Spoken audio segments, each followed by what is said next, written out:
कुछ बच्चे जैसे कि जो फीस रसीद करती है, तो कुछ बच्चे या पेरेंट्स का शिकायत होता है कि उस रसीद में हमको समझ नहीं आ रहा है किस महीने से लेकर के किस महीने तक है, या कौन सा फीस, ट्यूशन फीस, गाड़ी फीस या जो लेट फीस लगता है वो समझ में नहीं आता है।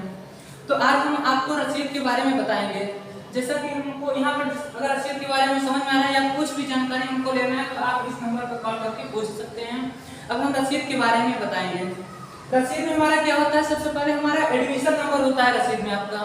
तो एडमिशन नंबर तो वो हमको उससे हमको जरूरत नहीं है आप लोगों को।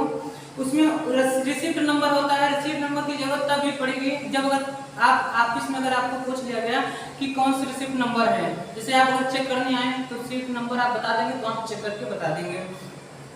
उसके बाद आता है एडमिशन नंबर के नीचे आता है स्टूडेंट नेम। जिसकी रसीद कटी होती है उसका हमारा यहाँ पर नाम होता है स्टूडेंट नाम, यहाँ पर स्टूडेंट नेम लिखा होता है। उस बच्चे का नाम होता है जिसकी रसीद होती है। उस स्टूडेंट के नेम के नीचे होता है या नेम लिखा होता है फादर नेम, तो बच्चे के पिता का नाम होता है यहाँ पर। उसके बाद एफ नेम के नीचे होता है पे टाइप। पे टाइप हमारा बता दें आपको, पे टाइप जो होता है यही होता है सबसे इम्पोर्टेंट। यहाँ पर देखना होता है कि हमारा किस महीने से लेकर के किस महीने तक का यहाँ पे फीस जमा हुआ है। जैसे लिखा होता है पेमेंट फॉर अप्रैल फीस, जैसे किसी बच्चे का अगर अप्रैल से लेकर के सितंबर तक का फीस जमा है तो यहाँ पे लिखा रहेगा हमारा payment for April fees to September fees.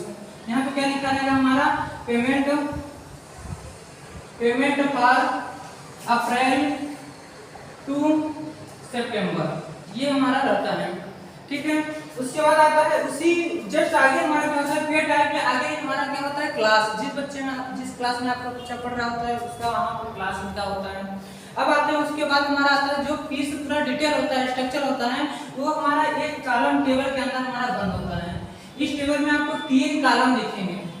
इस टेबल में आपको 3 कॉलम दिखेंगे। पहले कॉलम में हमारा क्या होता है जो फीस आप जमा करते हैं, जैसे आपका लेट फीस हो गया, ट्यूशन फीस हो गया, मतलब फीस टाइप होता है यहाँ हमारा। ये 3 कॉलम आपको दिख जाएंगे। इस कॉलम में हमारा पहले वाले कॉलम में हमारा होता है फीस टाइप, कौन सी फीस आप जमा कर रहे हैं, फीस टाइप हो जाएगा। दूसरे कॉलम में हमारा होता है ड्यू अमाउंट। दूसरे कॉलम में हमारा होता है ड्यू अमाउंट और लास्ट वाले कॉलम में होता है हमारा पेड अमाउंट। तीसरे वाले कॉलम हमारा क्या होता है पेड अमाउंट। अब आप ध्यान से देखिए फीस टाइप पे, जैसे आपको अगर आपके बच्चे का लग रहा है लेट फीस, क्योंकि अगर आप 10 तारीख जो फीस डे होता है स्कूल में, अगर उस फीस डे से आप लेट कर रहे हैं, अगले दिन जमा कर रहे हैं, तो आपका लेट चार्ज कटेगा और वो लेट चार्ज आपको यहाँ दिखेगा। अगर आपका लेट चार्ज लग रहा है तो यहाँ पे लिखा रहेगा हमारा late charge, late fees.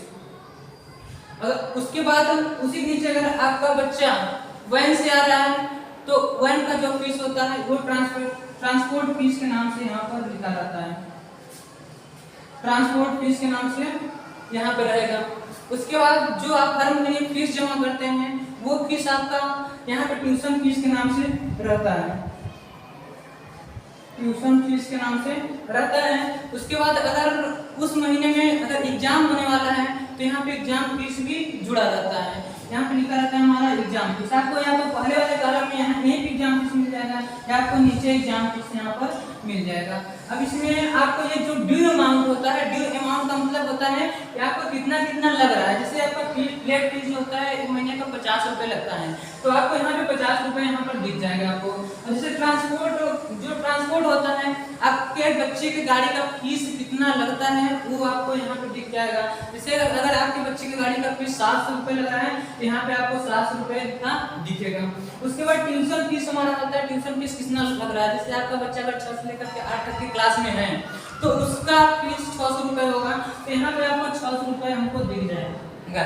Exam fees जो होता है वो 100 रुपए लगता है, तो आप वो भी आपको यहाँ पे 100 रुपए दिख जाएगा। उसके बाद आपका यहाँ रहेगा टोटल फीस। टोटल फीस मतलब आपको कितना पेमेंट करना है। अगर मान लीजिए पेमेंट यहाँ पे हमको करना है तो यहाँ पे टोटल फीस यहाँ पे जोड़ करके बता दिया जाएगा। 7 6 13 1450 रुपए मान लीजिए हो गया आपका, इतना आपको पेमेंट करना है। ये हम पेमेंट हमारा अप्रैल से सितंबर नहीं बता रहे हैं, इसमें हम केवल 1 महीने का दिखा रहे हैं आपको। उसके बाद हमारा क्या होगा, अब आप कितना जमा करते हैं, जितना जमा करेंगे वो आपका यहाँ पे लिखा रहेगा। जैसे मान लीजिए लेट फीस अगर आपका 50 रुपए है, आप 50 रुपए जमा किए हैं तो यहाँ पे आपका 50 रुपए दिखेगा। अगर मान लीजिए आपका ट्रांसपोर्ट फीस 700 रुपये होता है, आप किसी कारणवश पूरे फीस 700 रुपये नहीं जमा कर पाए हैं, आप उसमें से 400 रुपये के बाद जमा कर रहे हैं, तो आपको यहाँ पर दिखेगा आपका 400 रुपये दिखेगा। उसके बाद अगर आप मान लीजिए यहाँ पर ट्यूशन फीस जमा करें तो आपका ट्यूशन फीस भी हो जाएगा। अब उसके बाद हमारा अब आप पूरा पेड फीस आप जमा कर लेंगे। पूरा जमा करने के बाद जितना आप जमा करेंगे, यहाँ पे टोटल 1450 होता है, लेकिन मान लीजिए आप यहाँ पे 600 रुपये भी जमा कर लिए, यहाँ 50 रुपये भी जमा कर लिए, टोटल आपका होता है कितना 1050। आपको जमा कितना करना है, टोटल 1450। तो यहीं पे एक और नीचे रहते हैं कुछ डिस्काउंट, अगर आपका रहता है तो यहाँ डिस्काउंट भी ऑप्शन रहता है। उसके बाद अगर आप यहाँ पे 1450 रुपये हो रहा है और आपने जमा किया है 1050 रुपये, तो वहाँ पे आपको कुछ फीस बकाया रह जाएगा, और वो फीस जो होता है हमारा ड्यू के नाम से यहाँ पे रहेगा, ड्यू टाइप के नाम से रहेगा नीचे। और वो ड्यू कितना रहेगा, जैसे आपने 1450 रुपये जमा करना है, आपने जमा किया कितना 1050, तो आपको ड्यू में आपको दिखेगा कितना 400 रुपये आपको यहाँ पर बकाया दिखेगा। धन्यवाद।